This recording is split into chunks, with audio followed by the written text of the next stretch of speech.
Most players think the 1v1 is a test of skill. It's not. It's a test of nerve, and whoever blinks first loses. Here's what I mean. Two players, a few feet of grass, and a split second to decide everything. That's the 1v1. And I know what most tutorials tell you: learn the step over, master the elastico, get your skills sharp. That's fine, but that's not why elite dribblers win. They win because they understand something most players never figure out. The duel is decided in the mind before anyone's feet even move. I've broken down hundreds of these moments, and in this video I'm going to show you the real psychology behind every 1v1. Why feints actually work at a neurological level, how fear decides the outcome more than footwork, and the one thing great defenders do that most attackers never even notice. By the end of this, you're going to watch one versus ones completely differently. So let's start with something that sounds simple, but changes everything once you actually get it. The most dangerous thing a great dribbler does isn't a skill move. It's slowing down. Think about Mbappe or Vinicius. What makes them so impossible to stop? People say it's the step over, the body feint, the pace. But watch more carefully. Before the explosion, there's always a pause. They slow down, almost like they're inviting you in. And that pause is the whole setup. Because when an attacker slows down, the defender's brain starts to relax. His timing resets, his attention dips just slightly. Then the burst comes, and by the time the defender's nervous system physically fires a response, the attacker is already gone. That's not pace beating pace. That's rhythm beating reaction time. The gear change is the weapon, not the speed itself. Slow, slow, then gone. And once you understand that, you realize the pause isn't hesitation, it's the trap being set. But here's the thing. The pause only works because of what's happening inside the defender's brain while it's happening. When a defender watches an attacker, his brain is constantly reading cues: hips, shoulders, eyes, the angle of the foot, and it's preloading a reaction before the attacker even moves. That's just how human anticipation works. Your brain doesn't wait to see what happens. It makes a prediction and commits to it in advance. So a great feint isn't really a trick.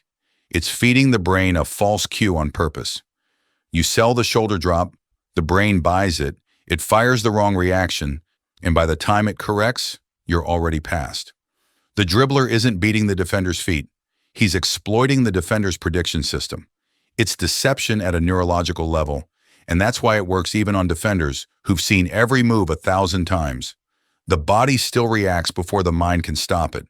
That's important, but if you don't understand the emotional side of defending, you're still missing half the picture. Because here's something nobody really talks about. Getting skinned in a 1v1 is one of the most embarrassing things that can happen to a footballer. A nutmeg, a clean turn, left on the floor. That goes viral. That gets replayed. But a solid defensive tackle? Nobody clips that. Nobody posts it, and defenders know this. So they walk into every 1v1 carrying this quiet fear of humiliation, and that fear makes them do one of two things. They either back off too much and give the attacker all the space he needs, or they get impatient and dive in early, trying to just end it. Elite dribblers can sense that. They dangle the ball, they invite the lunge, they make the defender feel like he has to do something. And the moment a defender feels like he has to act, he's already lost. The duel isn't just about who has better feet, it's about who's more afraid of looking bad. And the players who weaponize this best are the ones who've already built a reputation for it. Think about what it feels like to defend Vinicius or Lamine Yamal. Before they've even touched the ball in your direction, you already know what they can do. You've seen the clips. You've felt it before. So you back off a little, you give a little extra space, you show a little extra respect, and that hesitation, that half second of doubt in your own head, is exactly the space a great attacker lives in. Reputation is a psychological credit that pays off in every single duel. The confident attacker walks into the 1v1 knowing the defender is already second-guessing himself. And a defender who's reacting to fear instead of reading the play almost always loses. Now, if you're a defender watching this, and I know some of you are, here's your counter. The upper body lies, the eyes lie, the ball can lie, So elite defenders train themselves to stop watching all of it and lock onto one thing only, the attacker's hips and center of mass. That's the one part of the body that physically cannot fake a direction. Your hips go where your body goes, full stop. So the discipline, and it is a discipline, it takes real mental training, is to ignore all the theatrical cues, stay calm, stay on your feet, and wait. Don't react to the show. React to the hips. The cool head beats the flashy feet more often than people think. If this kind of breakdown is what you're into, the video on reading the game before it happens goes even deeper into how elite players process decisions. That one's worth your time. And if you haven't subscribed yet, we do this every week, so hit that button and you won't miss it. Drop a comment too. I want to know, attacker or defender, which mental side of the 1v1 do you find hardest to handle?